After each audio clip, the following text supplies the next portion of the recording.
இப்போ அவர் சொன்ன அந்த வடுகர் அப்படிங்கிற அந்த சொல்லுல நான் சமீபத்தில் இன்னொரு சர்ச்சையை பார்த்தேன். வேலுநாச்சியார் அவங்களுடைய கணவருடைய பெயர் முத்து வடுகநாதர் அப்படிங்கிற பெயர்ல இருக்கு. அவர்களும் அப்போ வடுகர் அப்படின்னா ஒரு தெலுங்கரை குறிக்கிற சொல்லா இருக்கு. வேலுநாச்சியார் தெலுங்கரா அப்படிங்கிற ஒரு கான்ட்ரவர்சி போச்சு. திராவிடத்தினுடைய முன்னோடி என்பது விஜயநகர பேரரசு. அவங்களுடைய பேரப்பிள்ளைங்க தான் இப்போ இங்கே இருக்கிற திராவிடம் பேசுகிறவங்க.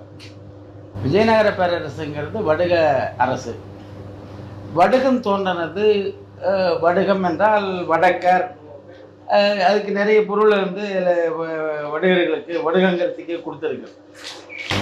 அதில் வடுகர் அப்படிங்கிறது நாலாபுரமும் வாழ்ந்தவர் தெலுங்கர். நான் சொல்கிறது பேரகரமுதிரி, தமிழ்நாடு அரசு வெளியிட்ட பேரகரமுதிரி கொடுத்த விளக்கத்தை தான் கொடுக்குறேன். தெலுங்கர் கிபி 16ஆம் நூற்றாண்டில் விஜயநகர நாட்டிலிருந்து வந்தவர்கள். தமிழ்நாடு அரசு வெளியிட்ட பேரகரமுதிரி. வடுகுங்கிற சொல்லுக்கு தமிழ்நாட்டின் வட எல்லையில் உள்ள ஒரு நாடு, ஆந்திர நாடு, தெலுங்கு மொழி, தெலுங்கின் கிளமொழி, கன்னடம், கலிங்கம், தெலுங்கு பேசுவோரில் ஒரு பிரிவு. தெலுங்கு பேசுவோர் மொத்தமா இல்லை, அதில் ஒரு பிரிவு. கழைக்கூத்து, இலக்கம், இப்படி பல்வேறு பொருள்கள் அதில் இருக்கு. நம்ம இப்போ வடுகர் எங்கே தோன்றினாங்க அப்படின்னாக்க, வரலாற்றில் இதுவரைக்கும் நாம் அறியப்படாததும் அறிய வேண்டியதும் ஆய்வு பண்ண வேண்டியதுமாக இருக்குது. ஆசீவக மெய்யியல் கோட்பாடு. ஆசியம் பரவிய நாடு ஆசியா, ஒட்டுமொத்த ஆசியாவும் தமிழர்கள் பரவிய நாடு. தொன்மை பெயரை வந்து நாகர்கள். ஆரியர்கள் அல்லாத ஆசியா கண்டம் முழுக்க இருந்த மக்கள் நாகர்கள். அது நிறைய சிந்துவெளி தரவுகள் நிறைய இருக்குது. கிமு 500 இந்தியா முழுக்க தமிழ் தான், வேற மொழி கிடையாது. அப்போ அந்த ஆசீவகத்திலிருந்து தான் மெய்யியலை உள்வாங்குது பிராமணியம்.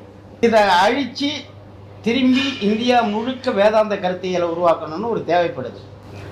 அப்போ மகத நாடு பெரிய நாடு, வட இந்தியாவில் 16 நாடுகளை உள்வாங்கி ஒரு பெரிய நாடு. அதனுடைய தலைநகரம் வந்து பாடலிபுத்திரம்.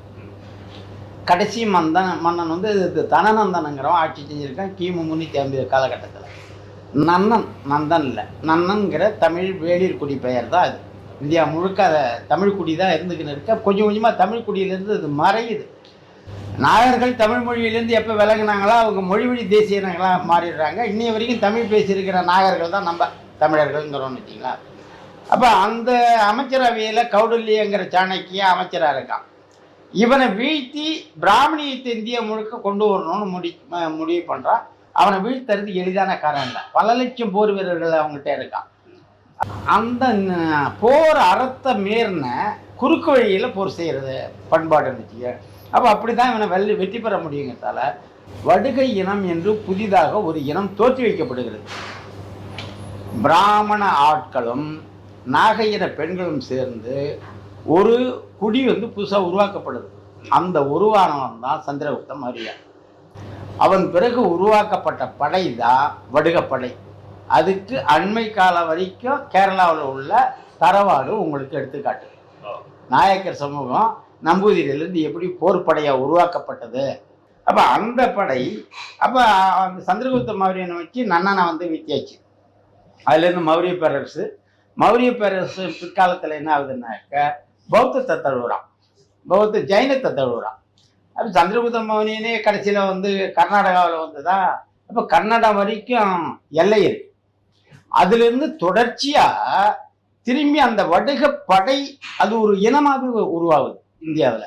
அந்த வடுகப்படை எங்கே மையம் கொள்ளுதுன்னாக்க விந்து சாத்புரா மலைக்கு தெற்க இன்னைக்கு இருக்கிற கன்னடம், வடகன்னடம், வட ஆந்திரம், மராத்தி, இந்த பகுதியை மையம் கொள்ளுது. அதாவது அதனுடைய தாயகமாக வச்சுக்கின்னு இந்தியா முழுக்கும் அது ஆளுமை செலுத்துது. இந்த வரலாற்று புரிதல் நாம் வந்து ஆய்வுக்கு உட்படுத்தணும். இன்னைக்கு அந்த வடுகம் தான் இந்தியாவில் இருக்கிற அனைத்து மாநிலத்திலையும் தெலுங்கானா, ஆந்திரம், கர்நாடகா, கேரளம், தமிழ்நாடு, இலங்கை எல்லாத்தையும் அதுதான் ஆளுது. நீங்கள் கன்னடத்தில் கன்னடம் ஆள்றான்னு நினைக்காதீங்க. தெலுங்கு வடுகுடி தான் ஆளுமை. நீங்கள் கேரளாவில் வந்து நாயரம் நம்பூதிரியும் அந்த வடுகுடியை சேர்ந்தது தான். எங்கே போகுதோ அதுக்கு தகுந்த மாதிரி நீர் மாரி தன் உருவத்தை மாற்றிக்கும். சேனநாயக்கா, தசநாயக்கா, பண்டார நாயக்கா முழுக்க வடுகுடி. இலங்கையில் போகும்போது பௌத்தத்தில் உள்ள நுழைகிறான், அதுக்கு ஏற்ற மாரி தன்னை மாற்றிக்கிறான். தமிழகத்தில் வரும்போது அவன் திராவிடனா மாறுறான். இது நம்ம சங்க இலக்கியத்திலிருந்து முரண்மிகு வடுகர் முன்னுற மோரியர். இந்த வடுகருங்கும் போது தமிழர் எப்படி குறிக்கிறாங்க பாருங்க. வடுகர் பண்பு முரண்மிகு, ஒரு ஒழுக்க நெறிய அற்ற ஒரு இனம்.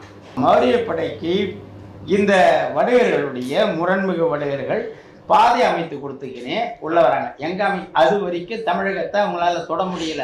இதே கருத்தை தான் விண்பொரு நடுவரை இயல்தேர் மோரியர் பொன்புனை திகரி திரிதர குறைத்து அப்படின்னு அகநானூறு சொல்லுது. இன்னொரு பாடல் இருக்கு. அதுல வந்து என்னன்னு பாத்தீங்கன்னா, தமிழ் வணிகர்கள் வடக்கு நோக்கி வணிகம் செய்யறதுக்கு போவாங்கல்ல, அங்க வந்து பாத்தீங்கன்னா அந்த வணிக களங்கள், அந்த வண்டிகள் இருக்கும்ல, அந்த களங்கள், அது போகிறப்ப நாய்கள் இருக்குல்ல, கதை நாய்கள், அந்த நாய்களை விட்டு இந்த மக்கள் பயந்து ஓடுவாங்கல்ல, நாய்கள் வந்து கடிக்க வரும்போது பயந்து போவாங்கல்ல, அதை பார்த்து இந்த வடுக படைகள் வந்து சிரித்தது அப்படின்னு சொல்லி ஒரு சங்க இலக்கிய பாடல் இருக்கு. அது பொருள்னா அப்ப எந்த அளவுக்கு தமிழர்களை வெறுக்கக்கூடிய இனமாக அவர்கள் நம்ம எல்லைப்புறத்துல இருந்தாங்க அப்படிங்கிறது குறிக்கிறது. இப்ப இந்த செய்தி காரவேலனுடைய கலிகும்பா கல்வெட்டுல இருக்கு. அவங்க வந்து ஆளுமை எப்படியாவது ஆளுமை செலுத்தி தென்னகத்தை பிடிக்கணும்னு பாக்குறான். அப்ப படை நடத்தி பிடிக்கிறதுக்கான வாய்ப்பு கடைசி வரைக்கும் இல்லை. அப்ப கிமு 300க்கு பிறகு வேற ராஜதந்திரமா என்ன செய்யறாருன்னா, தத்துவ ரீதியா உள்ள நுழையும் சமயங்கள் உருவாகுது. அதுக்கு முன்னாடி இந்த சமயங்கள் இங்க இல்ல.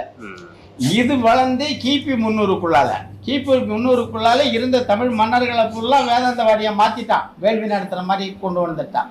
நம்ம வேட்டல் வேற, அப்படி சொன்ன வேட்டல் வேற. அந்த வேட்டல்ங்கிறது மருத்துவ மூலிகை இலைகளை போட்டு புகையை உருவாக்கி நோய் தீர்க்கிற வேட்டல். இவன் கறி போட்டு கொளுத்துற வேட்டல் கிடையாது. அபிசுகத்தாயிரம் வேட்டலின் ஒன்றன் உயிர் சேர்த்து உண்ணாமை வேண்டுங்கிறது. அப்ப சங்க காலத்துல இருந்து வேட்டல்ங்கிறது அது மருத்துவ சிகிச்சையில வரும், ஆசீர்வாத மருத்துவ சிகிச்சையில வரும்.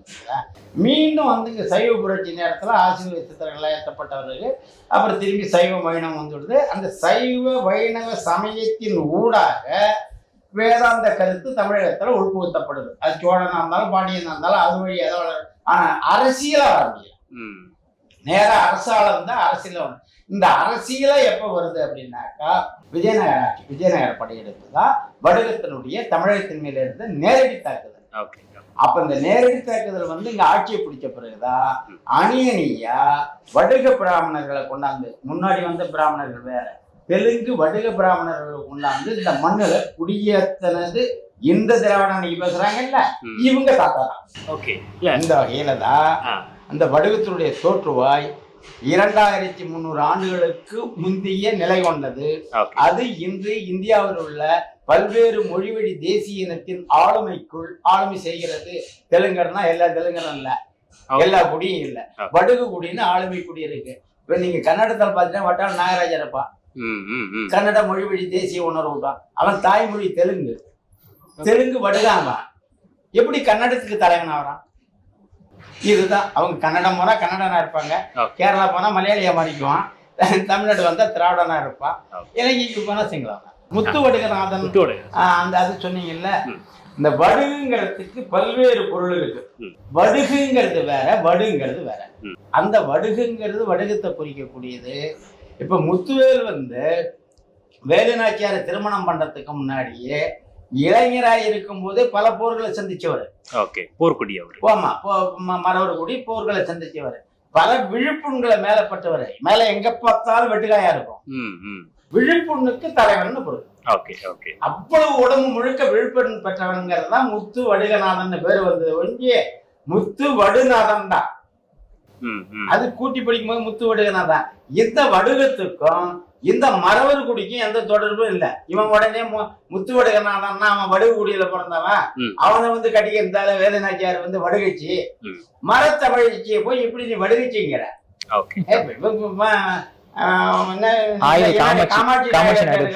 தெலுங்கே ஒழுங்கா படிக்கல. தமிழ்ல ஒரு சொல்லுக்கு எவ்வளவு பொருள் இருக்கு. நீ அகராதி புரட்டினா ஒரு சொல், வடுங்கிறது வேற, வடுகுங்கிறது வேற. ஒவ்வொரு சொல்லுக்கும் பல்வேறு பொருள் இருக்கு. இந்த வடுங்கிறது விழுப்புண். ஆனா அந்த திராவிடம் அப்படிங்கிற சொல்லியும் பெரிதாக